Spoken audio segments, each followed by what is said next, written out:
500 বছৰৰ গোলামীৰ শৃংখল ভাঙি স্বাধীনতাৰ এক অনন্য সোৱাদ আমাক আনি দিব।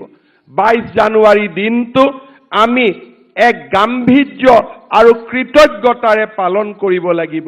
অসমীয়া জাতি, ভাৰতৰ সনাতন সভ্যতা আৰু ভাৰতীয় সংস্কৃতি সদায় প্ৰধানমন্ত্ৰী নৰেন্দ্ৰ মোদী ডাঙৰীয়াৰ প্ৰতি কৃতজ্ঞ হৈ থাকিব। 500 বছৰৰ গোলামীৰ শৃংখল ভাঙি আমাক স্বাধীনতাৰ সোৱাদ দিয়া বাবে মই ভাৰতীয় জনতা পাৰ্টিৰ কাৰ্যকৰ্তাসকলক অনুৰোধ কৰিম, 22 জানুৱাৰীৰ দিনটো আমাৰ প্ৰত্যেকৰে ঘৰত, অসমবাসীৰ ঘৰত আমি একোটাকৈ চাকি প্ৰজ্বলিত কৰি আমি ৰাম ৰাজ্যৰ আহ্বান কৰিম আৰু প্ৰধানমন্ত্ৰী মোদী ডাঙৰীয়াক আমি কৃতজ্ঞতাৰে সৈতে উপচাই দিম। 22 জানুৱাৰী দিনটো আমি স্মৰণীয় কৰি ৰাখিম। 21 জানুৱাৰী দিনটোত যুৱ মৰ্চাই বিভিন্ন ধৰণৰ কাৰ্যসূচী ল'ব, তাক আমি সফল কৰিম আৰু 17, 18, 19, 20 এই চাৰিওটা দিনে অসমৰ প্ৰতিটো ধাৰ্মিক স্থলীত যি ধৰ্মৰে নহওক প্ৰত্যেকটো ধৰ্মৰ উপাসনাস্থলীত আমি স্বচ্ছ ভাৰত পালন কৰিম।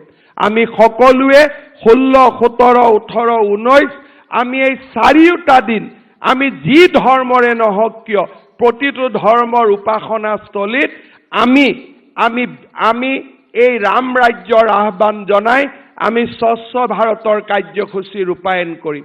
20 তাৰিখে আমি সমগ্ৰ ৰাজ্যৰ নামঘৰত আকৌ এবাৰ ভাদ মাহৰ নাম পালন কৰিম। আমি যেনেকৈ ভাদ মাহত আমি নাম পালন কৰোঁ, 20 তাৰিখে আমি নাম পালন কৰিম। 21 তাৰিখে আমি যুৱ মৰ্চাৰ কাৰ্যসূচীত অংশগ্ৰহণ কৰিম আৰু 20 তাৰিখে আমি একোটাকৈ আমাৰ ঘৰত প্ৰদীপ জ্বলাই আমি ৰাম ৰাজ্যৰ আহ্বান জনাম, প্ৰধানমন্ত্ৰী মোদী ডাঙৰীয়াক ধন্যবাদ জনাম। মই ভাবোঁ আমি ভাৰতীয় জনতা পাৰ্টিৰ অগ্ৰজসকলক সেইদিনাখন আমি আকৌ এবাৰ ৰোমন্থন কৰিম যে তেওঁলোকৰ সপোন এই প্ৰজন্মৰ দিনত পূৰণ হ'ল।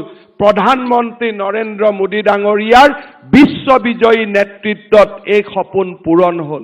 আজি আমি গৃহমন্ত্ৰী অমিত শ্বাহ ডাঙৰীয়াকো কৃতজ্ঞতাৰে সোঁৱৰিছোঁ 370 ধাৰা বিলুপ্তিৰ আমাৰ সপোন বাস্তৱত ৰূপায়ণ কৰাৰ বাবে।